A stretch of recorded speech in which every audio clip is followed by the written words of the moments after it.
There was something wrong about that beggar. Maybe it was the way his eyes wandered through every detail of the dining hall, not with the envy of someone staring at what they can have, but with a deep, almost reverent melancholy, as if he were visiting a grave. Or maybe it was the way his hands trembled as he held his worn-out cap, not just from hunger or cold, but from something that felt like regret. I was about to throw him out, as I always did with anyone who dared to stain my restaurant with their misery, when I saw that photograph slip from his torn pocket and fall onto the Italian marble floor. For a moment, I thought about ignoring it, but something made me look, and when my eyes met that faded image, the world stopped. There, in that time-stained photograph, was a young man smiling, and in the arms of that man, there was a child. I recognized those eyes instantly, because they were mine. At that moment, in front of all the Manhattan patrons dining on $200 plates, my empire of coldness began to crumble, and everything I thought I knew about my life was about to be destroyed by a beggar I never imagined I would know, 4 years old. That's the only clear memory I have of the day everything began to fall apart. My age when my father took me to that iron gate at St. Michael's Orphanage on the Lower East Side. I remember the cold metal bars under my small fingers, the smell of mildew mixed with disinfectant and something else, the scent of Old Spice, the cologne my father always wore, now etched into my memory as the last trace of a world that was about to abandon me. "You're going to stay here for a while, son," he said, but his voice trembled in a way I'd never heard before. Now, with the perspective of decades, I recognize it for what it was: despair. Back then, I understood it only as rejection. He crouched in front of me, his hands, large, calloused, a working man's hands, holding my face with a tenderness that clashed cruelly with what he was about to do. His eyes were red and swollen. I couldn't understand why an adult would be crying. "I love you," he whispered. And then he did something strange. He pulled a photo from his shirt pocket, that old Polaroid he always carried, the one of us smiling together at Coney Island. He stared at it for a long moment as if memorizing every detail, then tucked it back into his pocket close to his heart. "One day you'll understand," he said. But I never did. Not then. He stood up, and for the last time I felt his big hand ruffle my hair. Then he turned away and began to walk. I screamed. God, how I screamed. "Daddy! Daddy, come back!" My hands gripped the bars. My knees scraped the concrete as I tried to run after him, but the nun was already holding me back, her nails digging into my shoulders as I struggled. He didn't look back. Not once. And then he turned the corner of 3rd Avenue and disappeared from my life. The next 2 years at St. Michael's were a brutal education in how the world really works. I learned that crying invites ridicule, that weakness attracts cruelty, and that trusting someone is an open invitation for disappointment.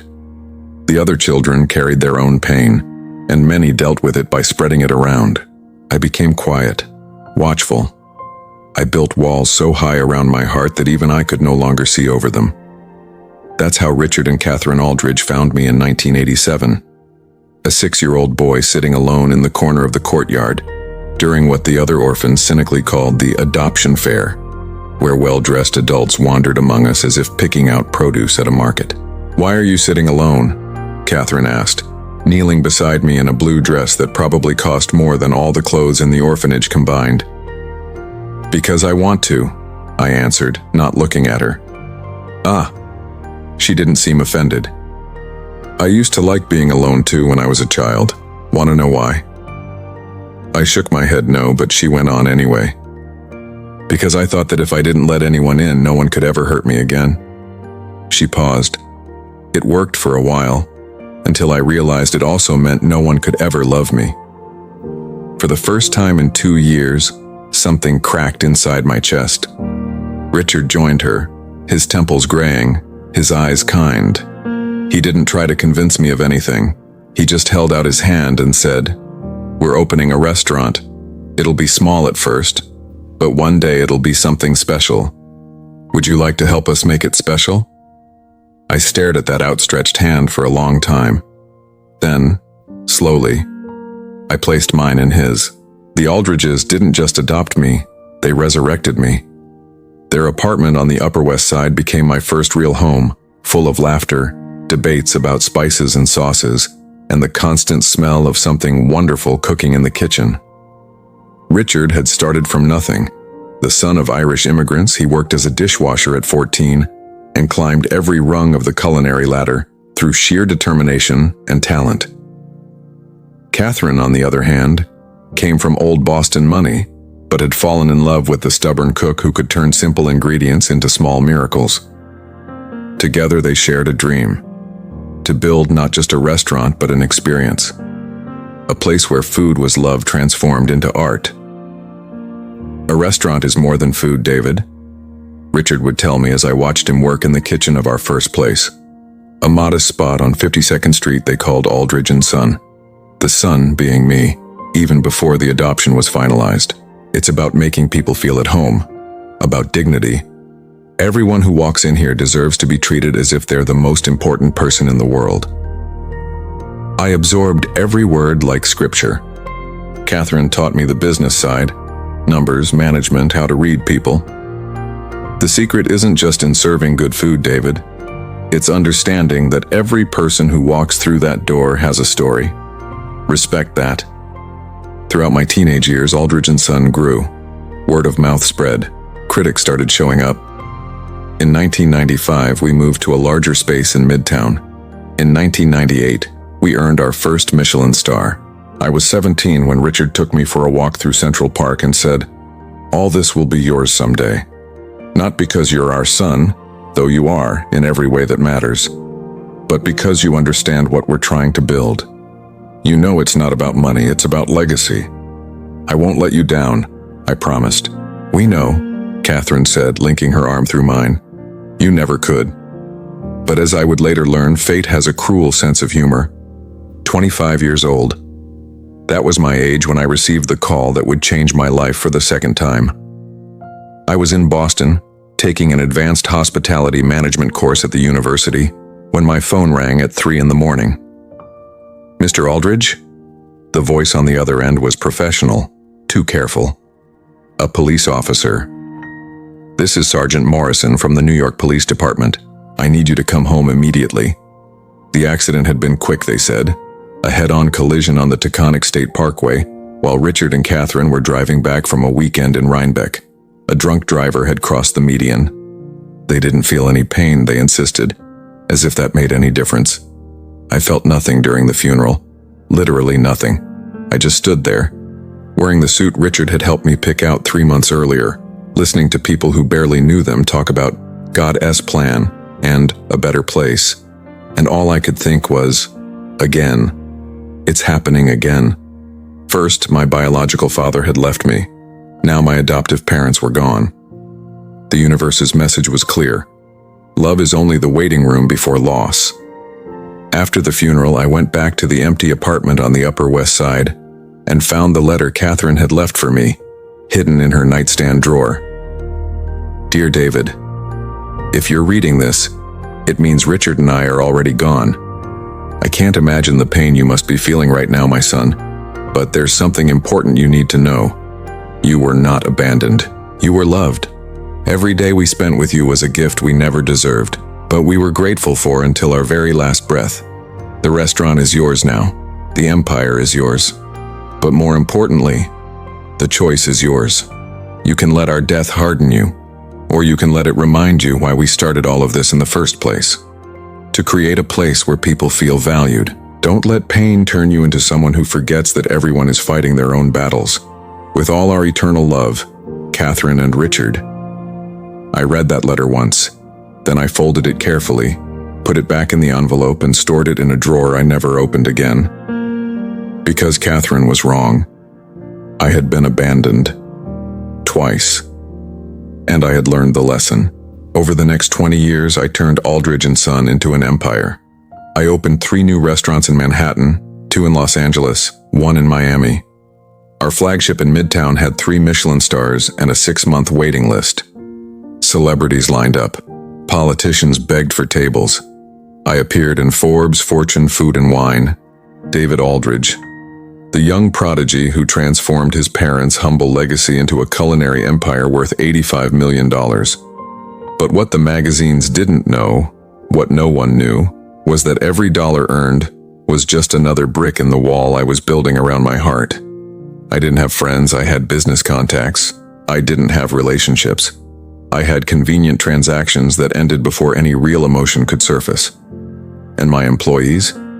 They feared me. Rightfully so. Mr. Aldridge, the new sous chef, is delaying the dishes by 40 seconds. I would cut in, my voice as cold as the air conditioning that kept the wine cellar at exactly 55 degrees. Tell him he has a week to adjust or he's fired. But sir, he just lost his mother. And why should I care? My eyes never left the cost spreadsheet. We all have problems. The difference is, some of us don't let them affect our work. I could see the fear in their eyes, the resentment, but I didn't care.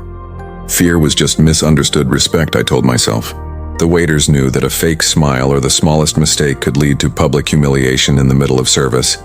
The hostesses learned never, ever, to suggest that I might be wrong about anything.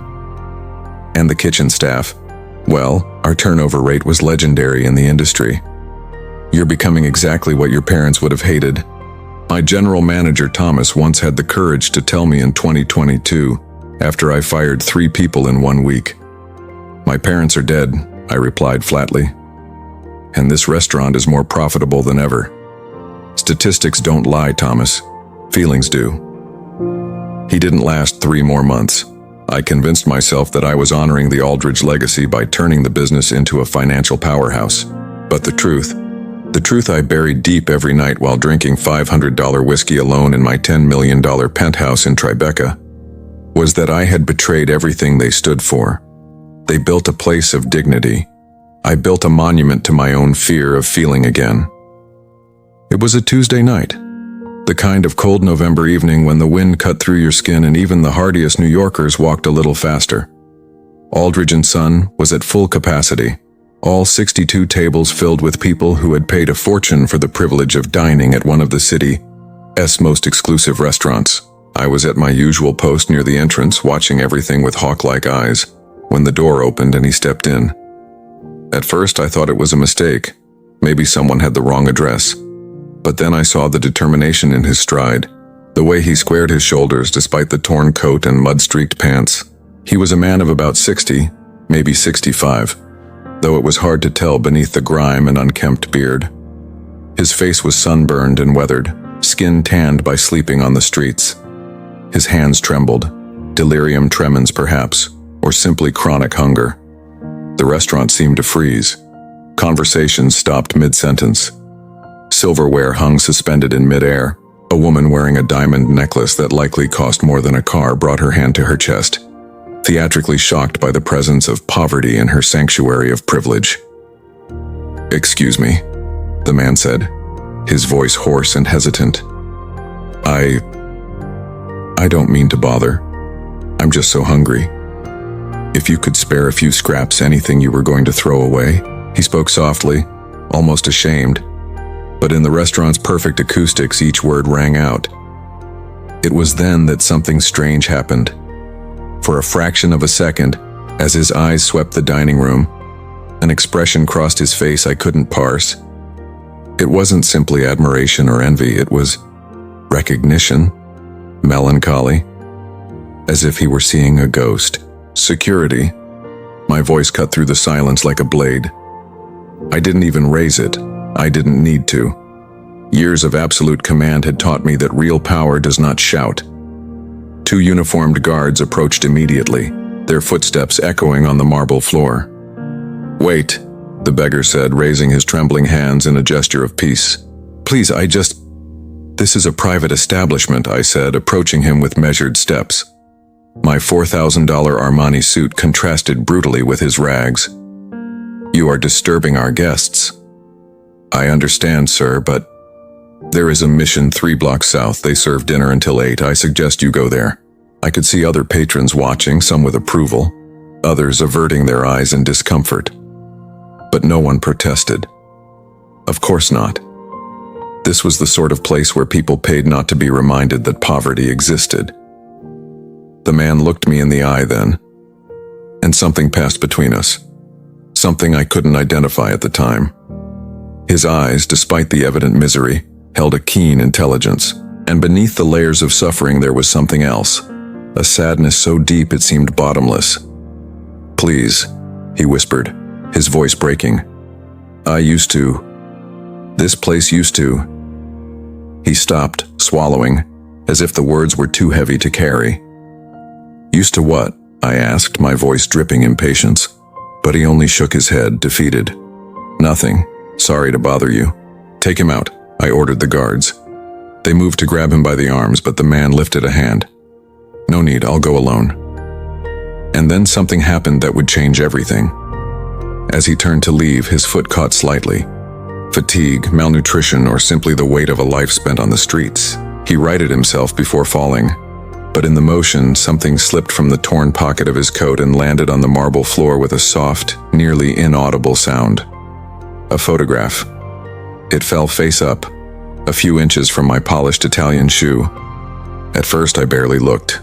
I was about to kick it aside and return to my responsibilities.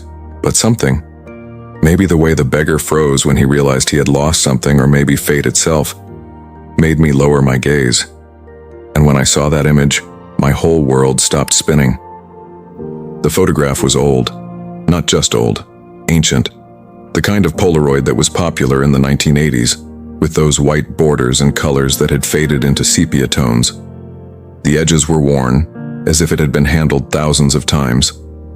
There were water stains, or were they tears, that made parts of the image slightly blurred. But what I could see was impossible. In the picture, there was a young man, maybe in his 20s. He was at some kind of amusement park. I could vaguely make out a Ferris wheel blurred in the background. The man was smiling, not the forced smile of formal photos, but a genuine one. The kind that reaches the eyes and transforms the whole face. He wore a red flannel shirt and jeans, the simple clothes of a working man. And in his arms he was holding a child. A little boy, no more than 3 or 4, with messy brown hair and an ice cream melting in one hand. The boy was laughing, head thrown back in pure, innocent joy. I knew that boy, because that boy was me. My hand trembled as I picked the photo up from the floor. The entire restaurant had vanished from my awareness. There were no more customers, no more security guards, no more empire. There was only that impossible image and the roaring of blood in my ears. "Where?" My voice came out hoarse, unrecognizable. I cleared my throat and tried again. "Where did you get this?" The beggar had stopped at the door. He turned slowly, and when I looked at his face now, really looked, I saw him for the first time. Beyond the dirt, beyond the beard, beyond the years of suffering carved into every line of his face. And God help me, I recognized those eyes. "It's mine," he said simply, his voice thick with an emotion I couldn't name. "That's not possible." The words came out like an accusation. "That boy is me. I am that boy. How do you have a photo of me?" The whole restaurant was watching now, any pretense of ignoring the situation completely gone. But I didn't care. I couldn't care. My entire world had narrowed to that photograph in my hands, and that man by the door. The beggar took a step toward me, then hesitated, as if afraid I might disappear if he moved too quickly. "Because," he said, and his voice broke, "because I'm the man in that photo, and that boy." He paused, tears cutting clean trails through the grime on his face. "That boy is my son." The floor seemed to fall away beneath me. I had to reach out for the nearest wall to keep my balance. "No," I whispered. "No. My father left me at an orphanage when I was 4. He abandoned me. I know," the man interrupted, his voice now little more than a shattered whisper. "I know because I was that man. My name is James Parker. And you're my son, David. The name. God, the name. I hadn't heard that last name in over 3 decades. Parker. David Parker. That was who I'd been before I became David Aldridge. Security, detain this man, I ordered. but my voice had no command left in it. It sounded desperate, frightened. He's trying to scam me. This is some kind of Coney Island, James said quickly, desperately. That photo was taken at Coney Island, June 1985. It was your 4th birthday. I had just worked a double shift at the docks, but I promised I'd take you to see the ocean. You ate 3 ice creams and got sick on the way home. Your mother Sarah, got mad at me, but you smiled so much we couldn't really stay angry. I was shaking my head, refusing, but he went on, the words spilling out like a flood, as if he'd kept them bottled up for decades and finally found his one chance to let them go. You had a blue blanket you called soft. You couldn't sleep without it. You loved when I read to you before bed.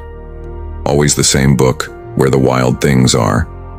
You knew every word by heart, but you pretended not to, because you wanted me to keep reading.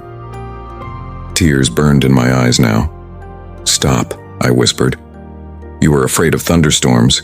You'd always run into our bed when you heard thunder, and I always let you stay. Sarah said I was spoiling you, but I didn't care. You were my whole world, David. My entire world. Why? The word tore from my throat like a scream, echoing through the silent restaurant. If I was your whole world, why did you leave me there? Why did you abandon me in that horrible place? The pain that crossed James's face was physical, as if I had stabbed him, because, he said, his knees buckling beneath him. He collapsed right there, in the middle of Manhattan's most exclusive restaurant. This broken man who claimed to be my father. Because your mother had died 3 months earlier. Breast cancer. It was fast. Brutal. One day she was fine, 6 months later she was gone. The air left my lungs. I didn't know how to take care of you alone. I was working 18-hour days just to pay rent on our miserable apartment in the Bronx. I had no family. Sarah had no family. There was no one. And you. God, you were so small, so scared. You cried every night for your mom, and I didn't know how to comfort you because I was breaking apart myself. I was crying openly now, no longer caring who saw. One day, James continued, voice trembling, I came home and found you trying to make a sandwich. You were only 4, could barely reach the counter, and I thought, what am I doing? This boy deserves more than a broken father who can barely feed him. He deserves a chance. So you threw me away, I said bitterly. No. He looked at me with such intensity that I had to meet his gaze. I gave you a chance I could never give. That orphanage on St. Michael's, I searched for weeks. They had an adoption program, good families looking for children. I thought if you were there, someone could give you the life I couldn't. A real family. A future. You were wrong, I whispered. I was desperate, he corrected softly, and every day since then, every damn day I've regretted that decision. But at the time it felt like the only choice of a drowning man trying to save the one thing he loved more than his own life. We stood there for what could have been seconds or hours, me trembling, holding that photograph, him on his knees on the marble floor, completely broken. What happened after? I finally managed to ask. After you left me there? James wiped his face with his hand, brushing away the tears. I tried to keep going. I went back to work, tried to live. But without you, without Sarah, there was no purpose. I started drinking, lost my job at the docks, lost our apartment. I wanted to go back for you, to take you out of there. But by the time I finally gathered the courage, 6 months had passed. I went to the orphanage, and they told me you'd been adopted. He looked at me with a mixture of hope and pain. They told me you'd gone to a good family, a wealthy family, and I felt my heart break and rebuild at the same time, because it meant I would never see you again. But it also meant you'd have the chance I always wanted you to have. The Aldridges, I said softly. Richard and Catherine Aldridge. They were good to me. A genuine smile crossed James's face, transforming him for a moment into the young man from the photograph. They raised you well. Look at you. Look at all this. He gestured around the restaurant. You became someone. Someone important. Someone successful. Someone miserable, I corrected, the honesty finally escaping me. Someone who forgot how to love, how to trust, how to be human. No, James said firmly. You're still here, aren't you? You didn't throw me out again. You're listening to me. That counts for something. I looked at this man, my father, and saw not just the beggar who had walked in asking for scraps. I saw the journey of 3 decades of pain, the downward spiral of a man who had made an impossible choice and lived with its consequences every single day since. And for the first time in 20 years, since the death of Richard and Catherine, I felt the walls around my heart begin to crack. You carried this photo all these years, I said. It wasn't a question. Every day, he confirmed. It was the only thing I never sold, never traded, never lost. I slept under bridges, in subways, in shelters, but I always kept that photo close to my heart. It was the only thing that reminded me of who I used to be, of what I had, even if only for a little while. I looked around the restaurant. Every customer was watching, some with tears in their eyes, others clearly uncomfortable. The diners looked uncomfortable, unsettled by the raw emotion being exposed in their sanctuary of privilege. My staff stood frozen, waiting for my orders, unsure how to process this version of me they had never seen before. Vulnerable, human, broken. And then I did something I had never done in all my years commanding that empire. I knelt down, right there, in the middle of Aldridge and Son, in my $4,000 suit. I knelt beside the man who had given me life. Get up, I said softly, extending my hand. Please, let me help you up. When our hands touched, his rough and trembling, mine soft from a life of comfort, something passed between us. A connection that had been severed 39 years ago, but never truly broken. Because you can forget a face, you can bury memories, you can build walls. But blood recognizes blood. The heart knows its first home. I helped James to his feet, and then without thinking, without planning, I pulled him into an embrace. He smelled of the streets and despair, and I didn't care at all. His arms wrapped around me with surprising strength, and I felt his body shake with silent sobs. I'm so sorry, he whispered again and again against my shoulder. God, I'm so sorry, David. So sorry. I know, I said, my own tears soaking into his torn coat. I know now. When we finally pulled apart, I looked at my stunned staff and the open-mouthed customers. For a brief moment, I felt the old instinct to compose myself, to regain control, to clear the room and pretend nothing had happened. But then I looked at James, still clutching my hand as if afraid I might vanish, and I made a different decision. The restaurant is closed for the rest of the night, I announced, my voice still unsteady but firm. All current customers, your meals are on the house. I apologize for the inconvenience, but a family emergency has come up. Sir, my interim general manager began, but we have... I said it's closed, I repeated, though this time there was no coldness in my tone, only certainty. And Greg, give all staff the rest of the night off, full pay. There was a stunned silence, then movement. The customers began to rise, some irritated but most understanding, especially after witnessing what had just taken place. Several stopped by as they left. Good luck to you both, an older woman said, squeezing my arm briefly. There were tears in her eyes.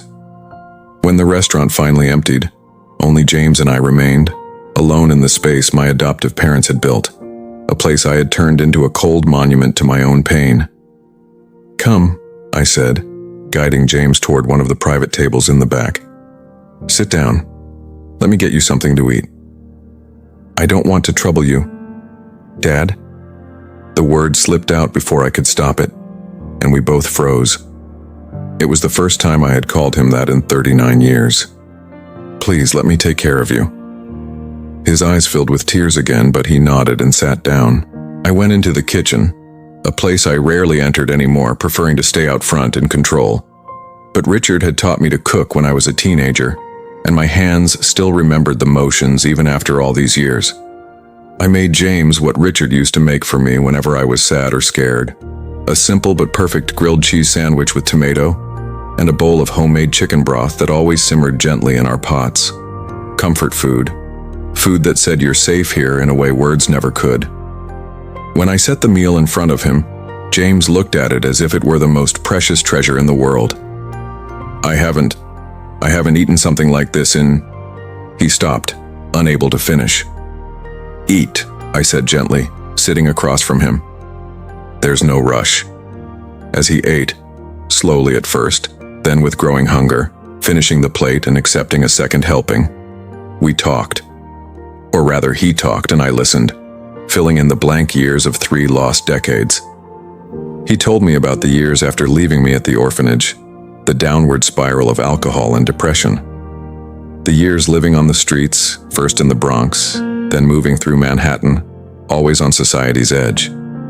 He had tried to stay clean many times, spent stretches in shelters and rehab programs, but he could never hold on.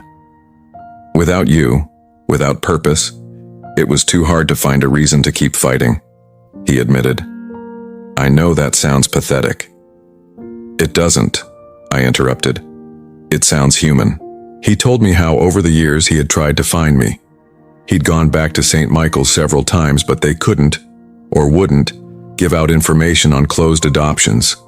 He'd searched public records, but didn't know I'd changed my last name to Aldridge. To him, I was David Parker, and David Parker had simply disappeared.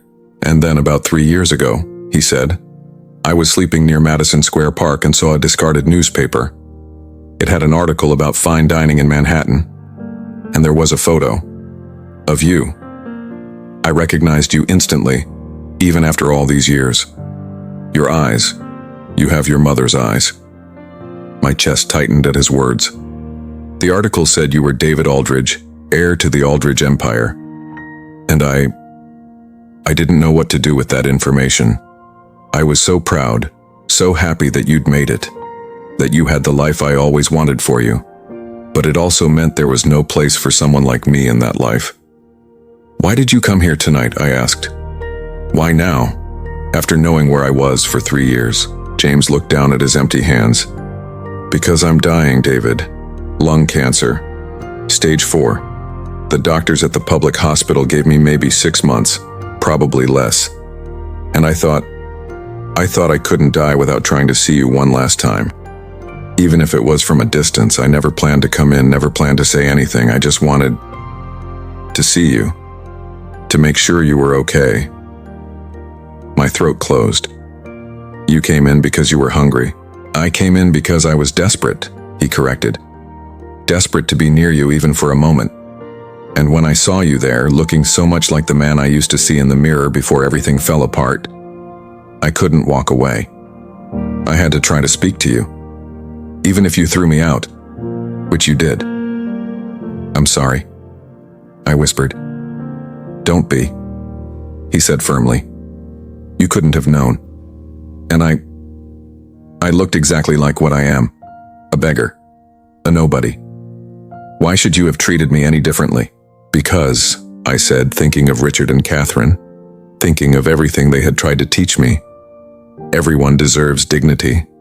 Everyone deserves kindness. And I forgot that. For too long, I forgot. That night changed everything. I took James to the private hospital where my own medical team worked. I insisted on a full checkup, the best treatment available.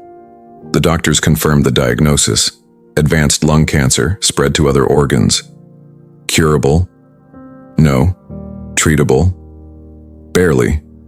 But we could make him comfortable. We could give him dignity in the months he had left. I bought him an apartment on the Upper West Side, not far from where I'd grown up with the Aldridges. Nothing extravagant. He wouldn't have felt comfortable with that. But clean, warm, safe. A place he could finally call home after decades. I hired nurses, but more importantly, I visited him myself. Every day. Sometimes just for lunch, other times for the whole afternoon. We talked about everything. About my biological mother, Sarah. About the childhood I barely remembered. about the Aldridges and how they had given me a second chance. "They sound like wonderful people," James said one afternoon, a few days after that first reunion. We were sitting on his small terrace watching the sunset paint Manhattan in shades of gold and amber. "They were," I agreed. "They saved my life, but, he prompted gently. "But I wasted the gift they gave me. They taught me about kindness, about dignity, about treating people with respect. And I turned it all into cynicism and cruelty." James was quiet for a moment, then said, "Have you ever considered that maybe it wasn't entirely your fault? That a boy abandoned twice, first by me, then by death, might develop some unhealthy defense mechanisms? That's an excuse. No, it's understanding. There's a difference." He turned to look at me. "David, you need to forgive yourself. For protecting yourself the only way you knew how. For building walls when the world kept hurting you. For temporarily forgetting who you wanted to be." "How can you forgive me?" I exploded. "How can you stand there and say that to me when I threw you out like you were trash? When I spent years treating people exactly the way I swore I'd never treat anyone?" "Because," James said calmly, "I understand better than anyone how pain can turn good people into unrecognizable versions of themselves. And because I see you trying to change, that's what matters. And I was trying. God, how I was trying." The first step was with my staff. I called a general meeting a week after that fateful reunion. Every employee from every shift was there, filling the restaurant before opening hours. They looked nervous, probably fearing another round of firings or reprimands. Instead, I stood before them and said, "I owe all of you an apology." The shock was visible on every face. "For the years I treated you not as people but as interchangeable parts of a machine. For not recognizing that each of you has lives, families, struggles. For making this place one of fear instead of the home it was meant to be." My voice trembled. My adoptive parents built this restaurant on dignity and respect. I turned it into something they would have been ashamed of, and I apologize for that. In the following months, I implemented real changes. Across-the-board pay raises, better health benefits, more humane schedules. A mentorship program where I personally worked with team members interested in advancing in the industry. And most importantly, an open-door policy where any employee could approach me with concerns without fear of retaliation. It wasn't easy. Old habits die hard, and I found myself slipping into old patterns more often than I like to admit. But whenever I felt the coldness creeping back, I thought of James, of second chances, of forgiveness. The months with my father were a gift I didn't deserve but accepted with gratitude. As the cancer progressed, he grew weaker, but our bond only grew stronger. He told me stories about my mother I had no memory of, how she sang Italian lullabies she had learned from her grandmother, how she made the best marinara sauce he had ever tasted, how she laughed with her whole body. "You're so much like her," he would often say. "Not just physically, but the way you furrow your brow when you're thinking, the way you drum your fingers when you're nervous. She did the exact same things." One night, about 5 months after our reunion, James called me to his apartment.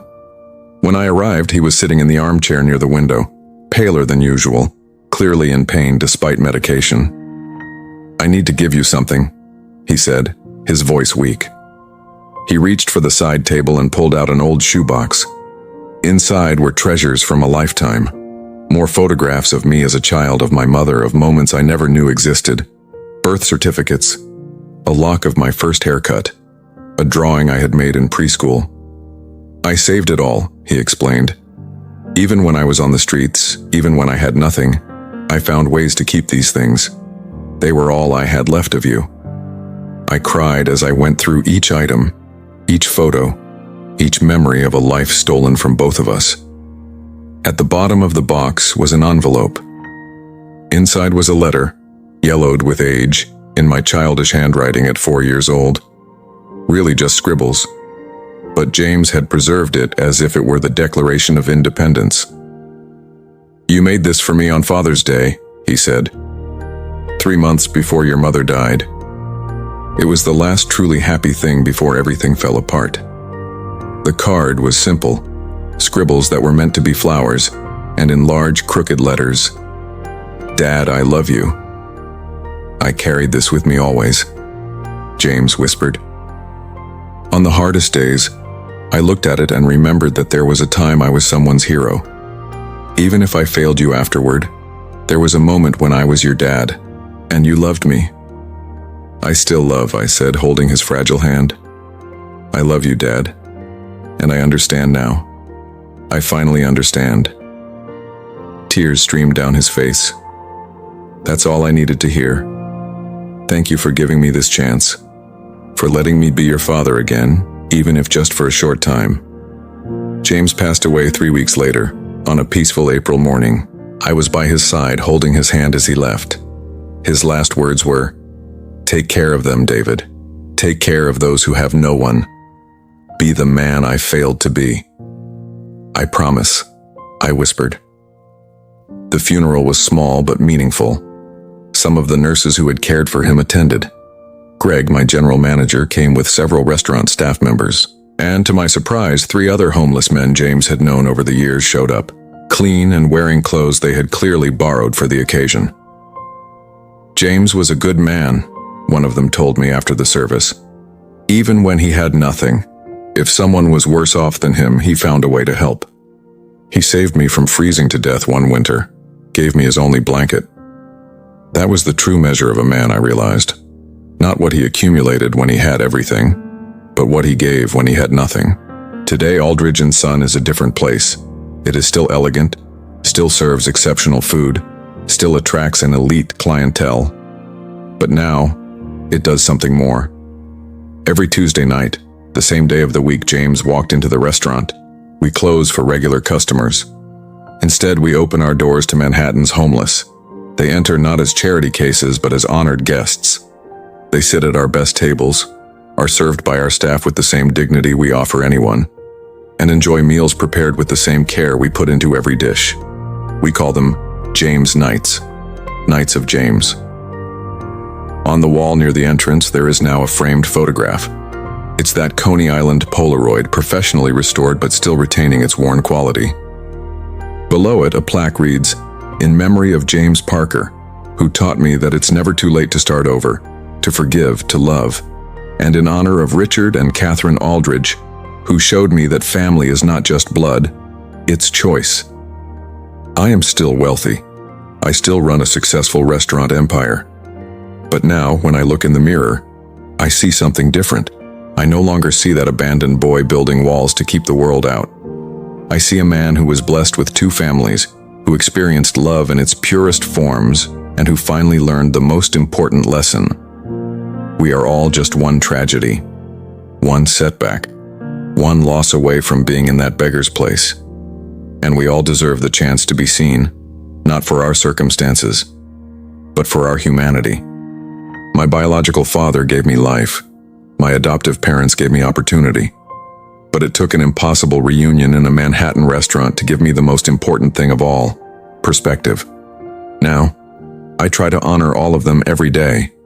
I treat everyone who walks into Aldridge & Son, whether a billionaire CEO or someone without a roof over their head, with the dignity we all deserve simply for being human. Because in the end, it doesn't matter how much money you have, how many restaurants you own, or how many Michelin stars you accumulate. What matters is how you treat people when no one is watching, how you respond when confronted with another person's suffering, whether you choose to build bridges or walls. I built walls for so long. Now I spend my days building bridges. And every time I see someone on the streets, I no longer just see a beggar, an addict, or a failure. I see someone who could be someone's father, someone's child, someone's story that is still being written. I see my father, and I remember to be grateful for that impossible moment when a photograph fell to the floor and changed everything. If this story touched your heart, subscribe to the channel and tell us in the comments which city you're watching this video from. Your story could inspire someone too.